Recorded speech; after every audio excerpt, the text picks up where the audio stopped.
Selamat sore pemirsa, apa kabar Anda sore ini? Hari Senin tanggal 21 Juli 2025. Sekarang jam 5 sore waktu Indonesia Barat. Ya, jam 5 sore pas.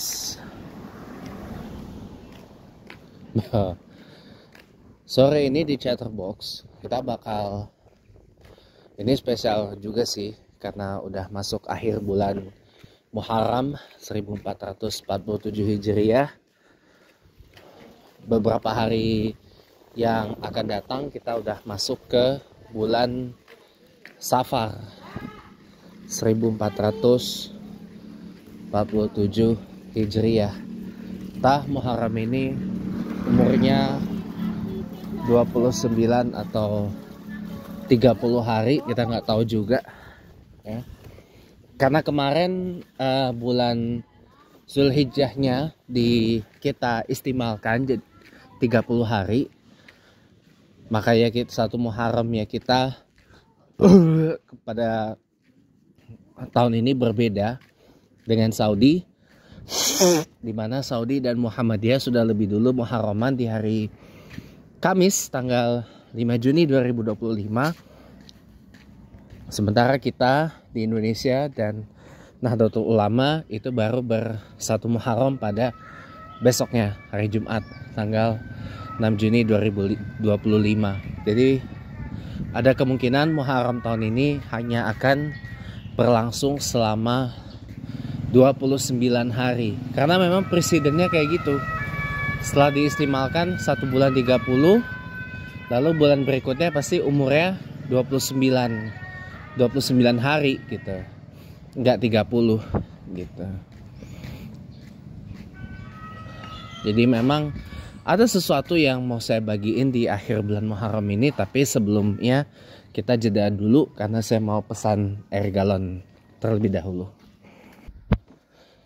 Oke, katanya besok baru diantar, jadi langsung aja biar gak terlalu lama. Jadi teman-teman semuanya, memang kadangkala kita suka ngeluh ya, lelah, capek, lesu, lunglai. Bahasa-bahasa kayak gitu tuh gak cuman saya dengar, kadang saya ucapin juga. Sering malah saya ucapinnya. Bukannya sering lagi, keseringan malah ucapinnya. Saya nggak nafikan, Anda juga pasti gak akan menafikan. Anda sering, kita semua sering mengucapkan ya kata-kata yang kaitannya lelah, capek, letih, lesu, ya kan? Tapi ingatlah teman-teman ya, ada satu momen saya merenung dan saya ingat banget ya, ada satu peribahasa yang lazim kita dengar dan masyhur peribahasanya, berakit-rakit ke hulu, berenang-renang ke tepian ya. Berakit-rakit ke hulu, berenang-renang ke tepian. Artinya bersakit-sakit dahulu, bersenang-senang kemudian gitu.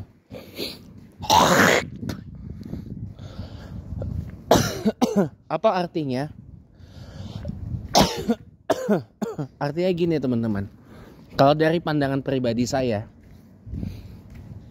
dari hasil perenungan saya, hasil tafakur muhasabah saya beberapa waktu yang lewat, memang inilah kodrat kita hidup di dunia. Kodrat dunia itu ya ini, tempat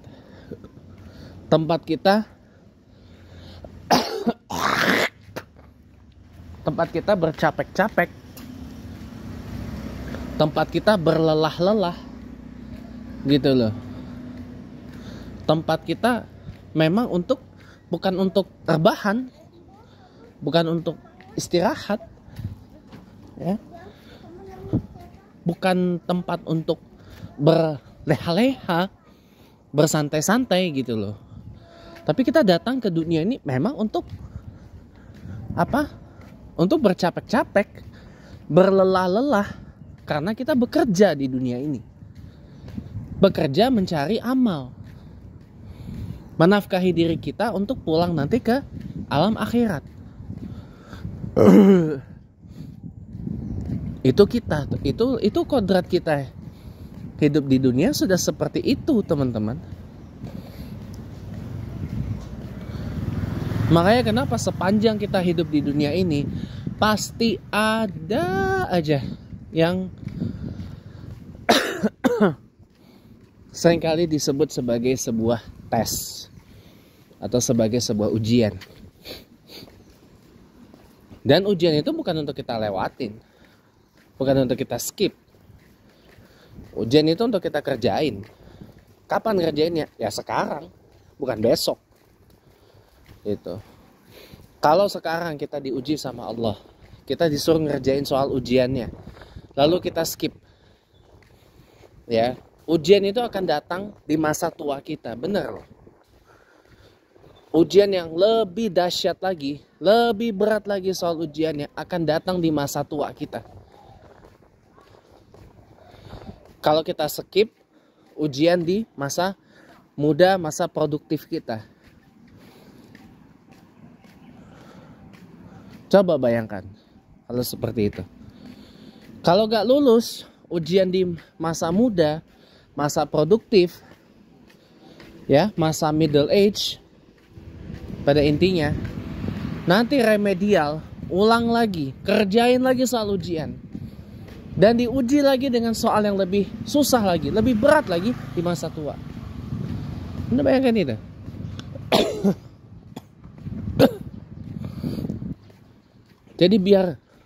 Jadi gimana biar kalau kita dikasih ujian sama Allah, ya, kita tuh kerjain soalnya. Kita kerjain tugas ujian itu, jangan kita skip, menghindar, apalagi sampai gak lulus. Ya.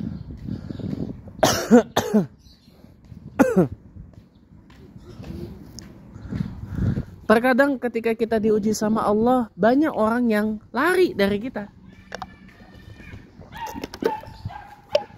Ya memang itu realitanya, teman-teman. Realitanya apa? Ya memang kalau kita ngerjain ujian itu, ya memang kita kerjain sendiri. Sama halnya kayak kita ngerjain ujian akhir semester waktu kuliah, ya, atau ujian akhir semester waktu sekolah.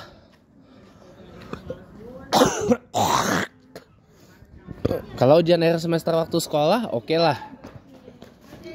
Apa namanya? Gitu.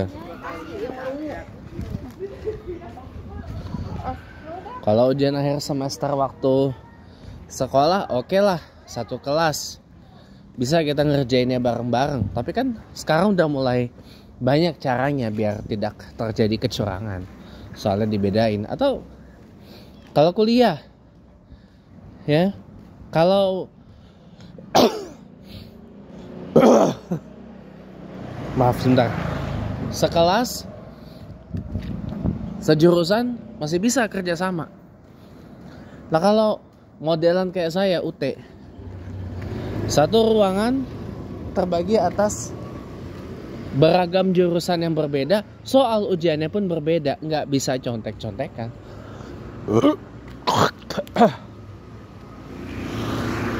Nggak bisa contek-contekan, nggak bisa kerja sama, memang harus kita kerjain sendiri. Nah itulah ujian hidup, teman-teman. Kadangkala di saat kita butuh pertolongan orang tuh lari. Karena memang Allah itu mau kita ngerjain ujian itu sendiri, bukan minta bantuan kepada orang lain. Gitu. Jadi dinikmati aja, dikerjain aja soal ujiannya. Dan ingat, saya pernah bilang waktu itu, ujian dari Allah itu nggak melulu sesuatu yang menurut emosi kita itu sesuatu yang ngenes, menyedihkan, menjijikkan, bikin kesel, bikin marah, bikin sedih, bikin kecewa, bikin apa segala macam, ya. Tapi ya baiklah. Tapi sesungguhnya itu mah enteng, ya. Tapi ujian dari Allah yang paling berat, saya beritahu waktu itu, dan saya beritahu ulang lagi sekarang.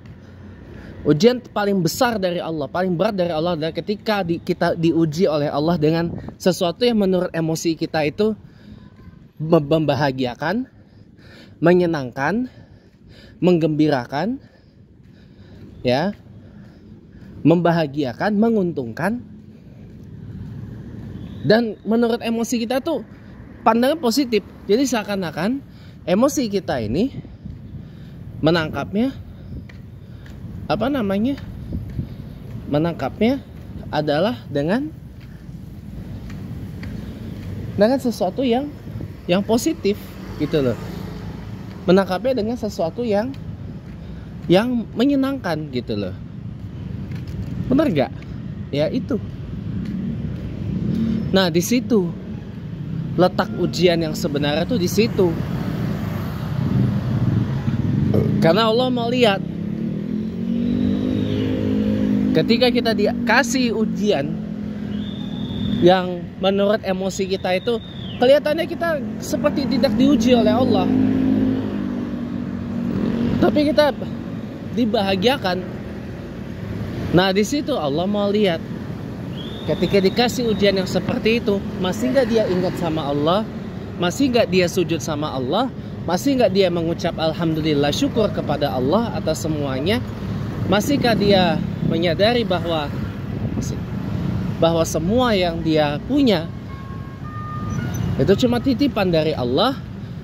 Dia bisa seperti sekarang karena ada kasih sayang, campur tangan, interven, cawe-cawe dari Allah, atau sudah menyombongkan diri.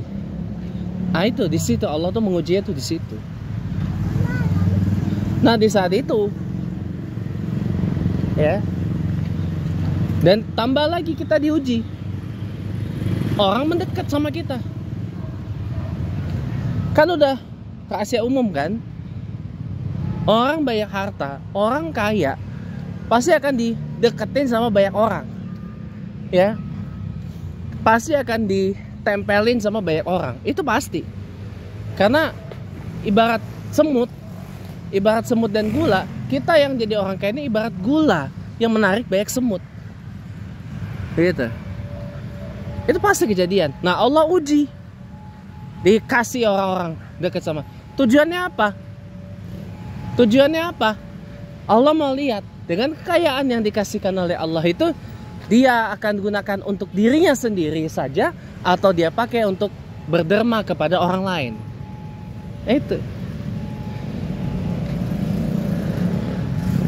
Itu cara Allah menguji kita. Itu ujian paling berat malah yang diberikan oleh Allah kepada kita. Bukan kita hidup pas-pasan, hidup kelas marginal, kelas proletar, ya, pas-pasan gitu ya. Itu ujian. Itu mah mudah ngerjainnya. Orang modelan kayak saya dan sebagian besar dari Anda ini mudah buat ya bersyukur, ucap alhamdulillah, ingat Allah, ucap kalimat-kalimat thayyibah, ya, berderma sama orang, berbaik hati sama orang, ya, mengingat Allah, ya kan, dan zikrullah dan seterusnya. Itu mah mudah untuk mengerjainnya.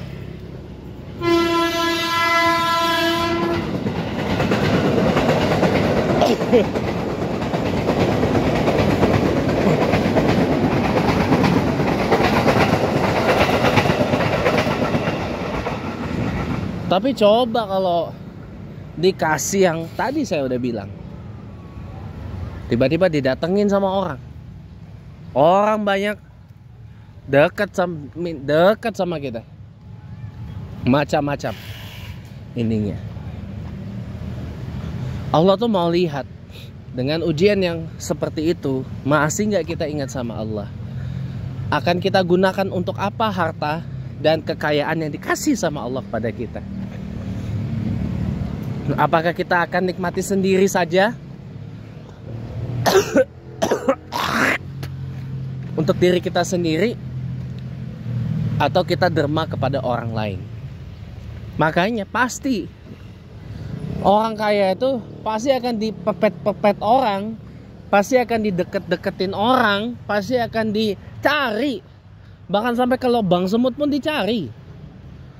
Pasti.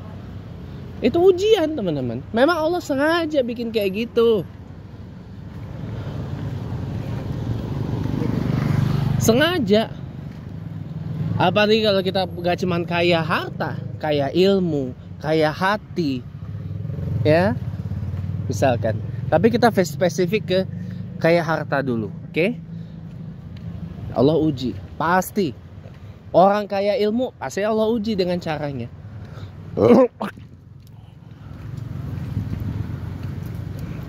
Orang kaya hati aja bisa diuji sama Allah dengan caranya.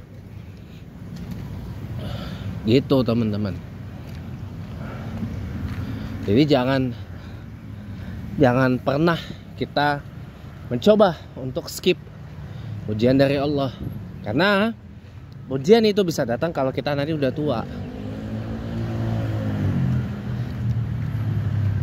Gitu. Jadi teman-teman ya, dunia ini memang kodratnya tempat kita untuk berlelah-lelah, bercapek-capek, berletih-letih. Buat apa ngeluh gitu loh. Kenapa? Karena pada waktunya nanti kita akan tertidur panjang banget. Kita akan beristirahat dalam waktu yang lama banget. Kita akan menutup mata, terbaring, bukan terbaring di kasur, terbaring di tanah, atau mungkin terbaring menjadi abu yang dilarung entah kemana, entah ke laut, entah taruh di bawah tanah, entah dilarung di botol dan seterusnya. Ya, kalau kita pakai perspektif Islam, ya dikuburkan, ditanahkan gitu loh, taruh di bawah tanah, dibaringin. Ukuran 2x3, ditempelin kayu, ya. Kita akan baring di situ, tidur, istirahat dalam waktu yang sangat lama banget. Tahu-taunya tubuh kita yang tadinya begini nih, lengkap, kulit ada, daging ada, semua ada gitu ya. Tiba-tiba cuma jadi tulang belulang. Bahkan jadi pupuk yang menumbuhkan pohon di atas liang kubur kita. Coba bayangin. Kita tertidur dalam waktu yang sangat lama, teman-teman. Dan kita nggak tahu kapan bangunnya. Karena begitu kita bangun nanti, ketika malaikat Israfil meniup sangkakalanya, udah selesai kehidupan kita. Pak kita bayangin, kita nggak usah pakai rekaan AI, ya. Kita bayangin aja bagaimana ketika malaikat Israfil meniup sangkakalanya.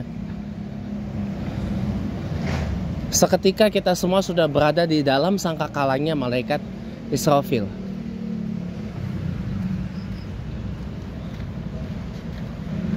Ya, akan terjadi sebuah gempa yang besar. Itu diabadikan dalam Al-Quran surah Al-Qari'ah. Ya, gambarannya itu seperti apa. Dan bangun-bangun, ya, hancur semua, habis. Tahu-tahu kita keluar dari sangkakalanya malaikat Israfil, bangkit dari tidur ultra panjang kita selama bukan lagi bertahunan ya, mungkin berabad-abad lamanya, ya. Mungkin hingga berabad-abad lamanya. Bukan 1 abad, 2 abad, 3 abad. No. Bisa berabad-abad kita tidur. Oh, ada kereta ya. Ini Musashi no lagi nih. Bukit Duri 105. Ini bekas SF12 yang dipotong jadi 10. Ya. Jadi balik lagi teman-teman. Kita bayangin, kita akan terbangun dari tidur ultra panjang kita selama lama pokoknya. Nggak kehitung berapa abadnya, nggak kehitung. Tertidur kita dan seketika ketika kita bangun keadaannya udah lain. Udah keluar dari sangkakala yang malaikat Israfil, udah hancur semua. Dan seketika kita terbentuk lagi. Tubuh kita yang tadinya hancur dimakan binatang bumi, dari yang tadinya cuma tinggal tulang doang, bahkan jadi abu. Abunya itu kemudian jadi kita lagi. Tulang itu kemudian menjadi kita lagi. Jadi seperti kita yang ada sekarang ini, tapi keadaannya udah lain. Udah sangat lain. Keadaannya adalah kita pada saat itu semua sibuk dengan diri kita sendiri, teman-teman.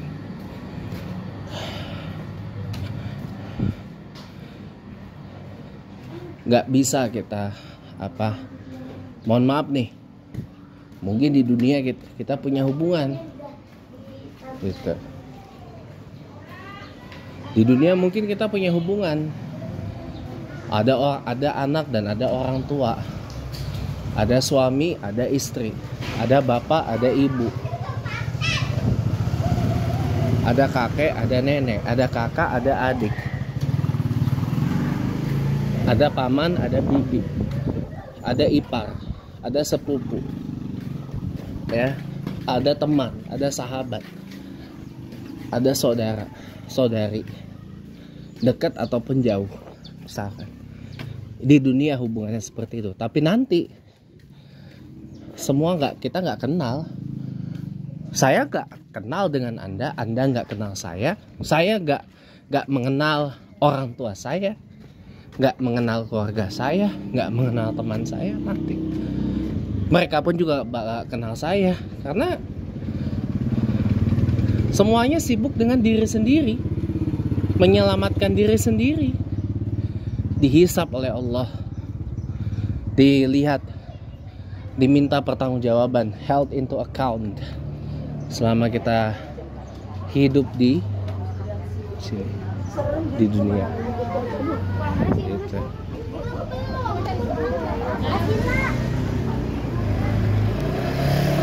Makanya, setengah jam ya saya kesini. Nggak nyampe setengah jam juga sih. Kalau tadi gak pesan galon dulu mungkin bisa lebih cepat, tapi gak apa-apa teman. Anyway, ya, kalau saya sih, ya itu kita di situ. Ketika terbangun dari tidur panjang kita, bangun selama-lamanya teman-teman. Di alam akhirat nanti, ya, bangun melek selama-lamanya. Gak ada lagi coy, capek, lelah, ngantuk, letih, lemah, lesu, lunglai dan seterusnya. Nggak akan ada lagi ya gitu, no? Semua akan seger, melek, nggak tidur kita untuk selama-lamanya. Khalidina fiha, teman-teman. Itu. Jadi makanya kenapa saya perlu sampaikan ini, supaya kita semua, terutama saya, ya kurang-kurangin mengeluh, banyak-banyak menikmati hidup. WA, banyak-banyak WA, banyak-banyak, kok banyak WA, salah saya. Banyak-banyak bersyukur, banyak-banyak menikmati hidup, banyak-banyak bahagia, banyak-banyak ya udah diuji sama Allah, ya kita semangat aja kerjain soalnya, jangan menghindar. Demikian teman-teman, terima kasih banyak, sampai ketemu lagi.